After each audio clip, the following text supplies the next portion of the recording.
Thank you for joining us to learn more about the Potrero Yard Modernization Project. This presentation includes information shared during our September 2023 Community Open House, recent Neighborhood Working Group meetings, and other public hearings. All information is current as of February 2024. For additional information and most recent project updates, please visit us at sfmta.com/PotreroYard. The reimagined Potrero Yard would be the first known joint development in the nation to integrate an active bus facility with housing on site. This groundbreaking approach prioritizes a safe, equitable, and sustainable transportation system while also supporting the city's housing goals. The proposed housing for this project is subject to feasibility. A key consideration to meeting PNC's proposed housing concept is securing financing for housing prior to the new bus yard beginning operations. In addition to receiving pre-development funding from the Mayor's Office of Housing and Community Development, the PNC team is seeking other sources of funds that will be needed to finance the housing concept. Affordable housing funding sources include state financing, are highly competitive and limited. Additionally, current economic conditions have caused increased project costs through elevated costs of raw building materials, labor shortages, and increased borrowing costs. PNC's proposed housing is envisioned to support an intergenerational, healthy, mixed-income community that includes a variety of rental options for households earning up to 120% of the area median income, or also known as AMI. The updated proposed housing mix includes 247 units of affordable family housing and 218 units of workforce housing. Both affordable family and workforce housing is proposed to include a mix of studios, 1, 2, and 3 bedroom units. In order to maximize housing, there will be no resident parking on site.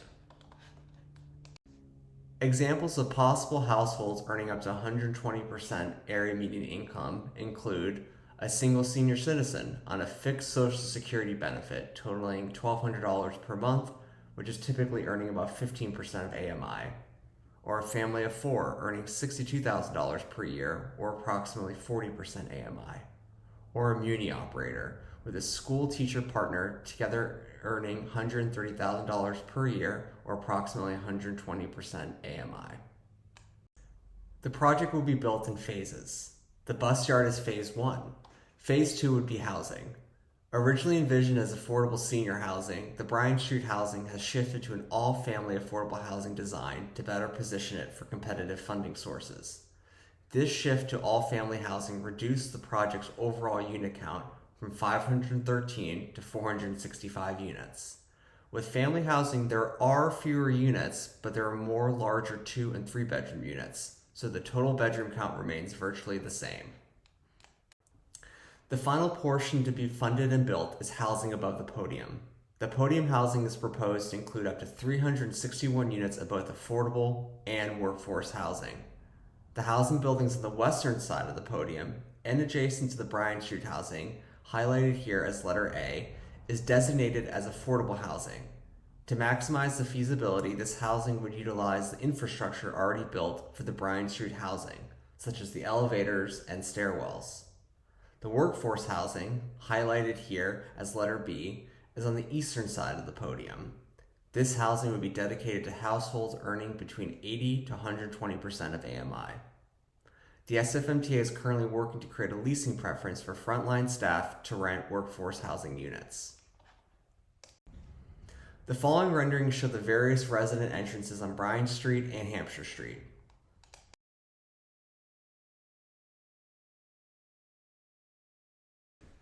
A variety of amenities on the podium level are designed to leverage the new open space in the podium and to encourage all residents to enjoy community gathering opportunities. The podium level amenities are only accessible to Potrero Yard residents. Some of the proposed on-site podium level amenities include multiple community gardens and child and tot lots. They also include active recreation areas and shared community rooms.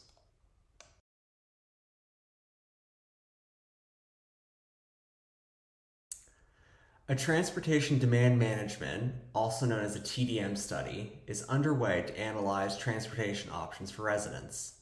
PNC is developing a TDM plan that considers both existing and new transportation resources for future Proyecto Yard residents. The SFMJ is also developing a TDM plan for its employees. It is important to note that there will be no resident or public parking available on site.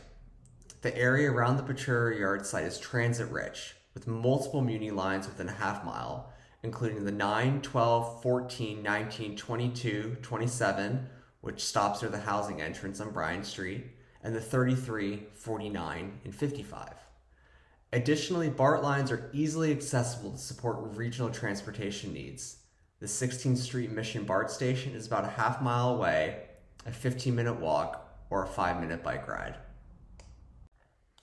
Proposed new transportation resources include new signs to direct users to transportation options within a half mile of the project, wider protected bike lanes in 17th Street with a 2-foot mountable curb on the south side to allow emergency vehicle access to Proyecto Yard as needed, convenient Class 2 bike parking around the site, and Class 1 bike parking Proyecto Yard for long-term parking needs, new real-time display of nearby transit arrival times, improved sidewalks to encourage pedestrian use, including a new crosswalk on 17th Street and Hampshire Street, on-site car share options for short-term rentals, drop-off zones for ride-hailing services, and on-site amenities to reduce the need to travel, such as childcare services, laundry facilities, fitness equipment, and parcel delivery lockers for temporary storage of deliveries.